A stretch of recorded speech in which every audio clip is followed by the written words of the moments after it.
एक बार चीन के एक हिस्से में बहुत बड़ा मठ था, जहाँ पर लगभग 500 से ज्यादा भिक्षु रहते थे। वो सभी अपने गुरु के मार्गदर्शन में खुद को जानने का अभ्यास कर रहे थे। एक दिन एक लड़का उस मठ में शिष्य बनने के लिए आया। उसने गुरु से कहा, गुरुवर, मैं खुद को जानना चाहता हूँ, मैं सच की तलाश कर रहा हूँ, मैं पता लगाना चाहता हूँ कि सच क्या है। गुरु ने उसकी ओर देखा और कहा कि अगर तुम सच जानना चाहते हो तो तुम्हें अपना पूरा जीवन दांव पर लगाना होगा। सच को जानने में तुम्हारा पूरा जीवन लग सकता है, फिर भी इस बात की गारंटी नहीं है कि तुम्हें इस जीवन काल में सच का पता लग जाए या नहीं। क्या तुम इसके लिए तैयार हो? शिष्य ने कहा है, गुरुदेव, मैं यहाँ पीछे मुड़ने के लिए नहीं आया हूँ, मैं इसके लिए तैयार हूँ। गुरु ने कहा, अगर ऐसा है तो तुम एक काम करो, इस मठ में 500 भिक्षु है, तुम उनके लिए चावल कूटने का काम करो। बस सुबह से शाम तक चावल कूटने का ही काम करो, और जब तुम थक जाओ तो सोने चले जाओ।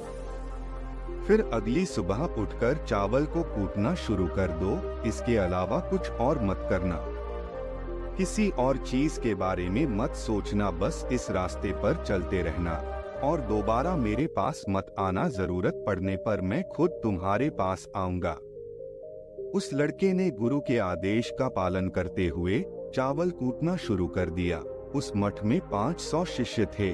उन सभी को समय समय पर भोजन की आवश्यकता पड़ती थी, इसीलिए वह बहुत जल्दी उठ जाता था और रात को देर तक चावल कूटता रहता था। जब वह थक जाता तो उसी कमरे में सो जाता था जहां वो चावल कूटता था। वो किसी से बात नहीं करता था और ना ही कोई उससे बात करने के लिए उसके पास आता था।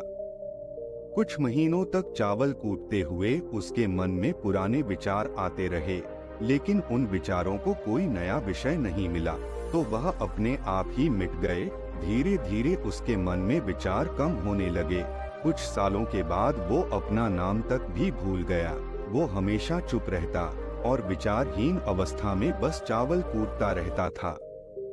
उसने ना तो कभी ध्यान किया था और न कभी शास्त्र पढ़ा था। मठ के बाकी शिष्य उसे मूर्ख समझते थे। ऐसा करते हुए 12 वर्ष बीत गए। फिर एक दिन गुरु ने घोषणा की, अब मेरा आखिरी समय आ रहा है और मुझे अपना उत्तराधिकारी चुनना है जो मेरे बाद मठ का मुखिया होगा।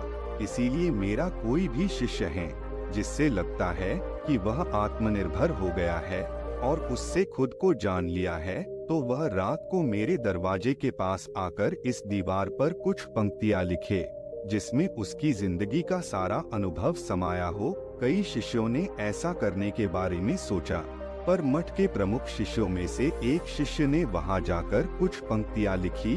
उसे बौद्ध धर्म और ग्रंथों का बहुत ज्ञान था। सभी शिष्यों को लगता था कि वो इस मठ का उत्तराधिकारी बन सकता है। उसने लिखा था कि मन एक दर्पण की तरह है जिस पर विचारों और इच्छाओं की धूल जमा हो जाती है। इस धूल को हटाने के लिए ही ध्यान है। जिसकी धूल हट जाती है और मन का दर्पण साफ हो जाता है, वो मोक्ष को प्राप्त कर लेता है। अगली सुबह जब गुरु उठे और उन्होंने इन पंक्तियों को देखा और उन्होंने कहा कि किस बेवकूफ ने ये सब कचरा मेरी दीवार पर लिखा है। वो शिष्य जिसने यह लिखा था वो चुप रहा, हालांकि उसने जो पंक्तियां लिखी थी वो ज्ञान से भरी थी, लेकिन ये सब किताबी ज्ञान था। वो शिष्य बहुत चालाक था।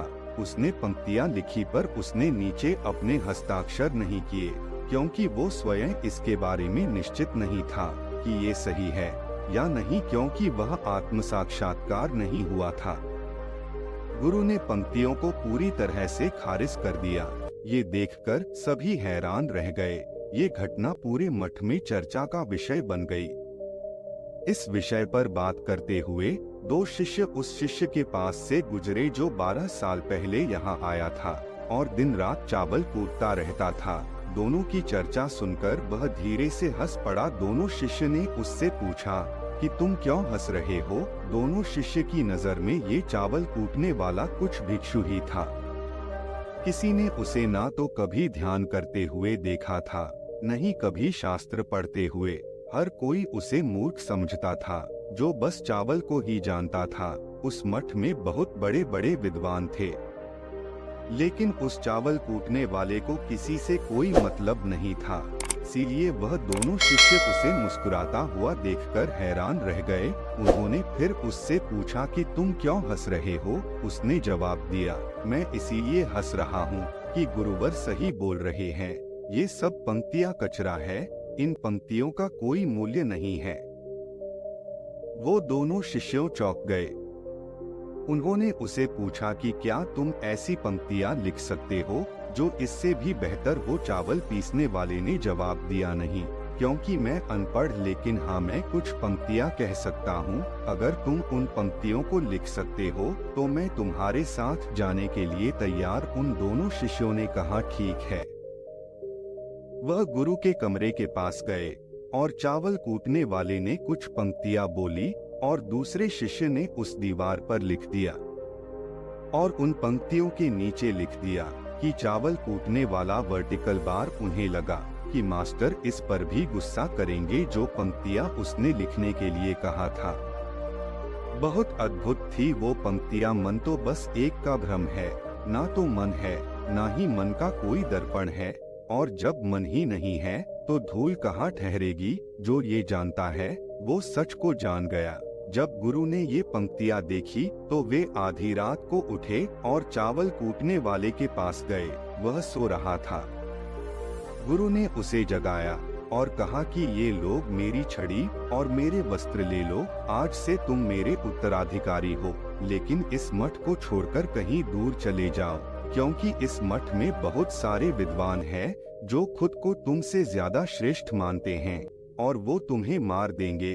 वो इस बात को बर्दाश्त नहीं कर सकते कि एक साधारण सा चावल कूटने वाला उनसे ज्यादा विद्वान निकला। तुम्हें वह सारा ज्ञान हो गया है जो मुझे है, तुम्हें यह सारा ज्ञान चावल कूटते कूटते हुआ है, और मुझे पता है कि तुम जहाँ भी जाओगे लोग तुम्हारे पास आने लगेंगे, क्योंकि जब कोई फूल खिलता है तो उसकी महक हर तरफ फैलने लगती है। उसने अपने गुरु के पैर छुए और रात को ही वहाँ से चला गया। दोस्तों, अगर हम अपनी जिंदगी में देखें तो पाएंगे कि बहुत से लोग सोचते हैं कि ध्यान केवल एक ही जगह बैठकर आंखें बंद करके ही किया जा सकता है, लेकिन हकीकत में ऐसा नहीं है। ध्यान तो चलते चलते भी किया जा सकता है। अपना कुछ काम करते हुए भी ध्यान किया जा सकता है।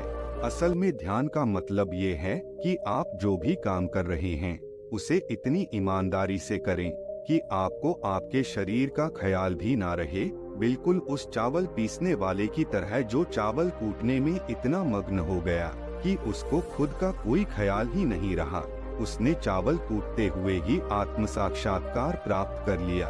हर समय वर्तमान में रहना और कुछ नहीं सोचना। मन तब तक ही है जब तक विचार है। जब विचार ही नहीं रहेंगे तो मन भी गायब हो जाएगा। जब मन ही नहीं रहेगा तभी तुम अपने आप को अच्छे से जान पाओगे। असल में हमें अपने वास्तविक रूप को जानने के लिए कोई अन्य साधना करने की आवश्यकता नहीं है। हम जो कुछ भी कर रहे हैं बस उसमें हमें पूरी तरह से खो जाने की जरूरत है। अपने काम में इस कदर से लीन हो जाओ कि आपका काम भी ध्यान बन जाए। दोस्तों, वीडियो कैसा लगा हमें कमेंट बॉक्स में कमेंट करके जरूर बताएं और इस वीडियो को अपने दोस्तों के साथ ज्यादा से ज्यादा शेयर करें और इसी प्रकार की प्रेरणादायक और ज्ञानवर्धक वीडियो देखने के लिए हमारे चैनल को सब्सक्राइब करें।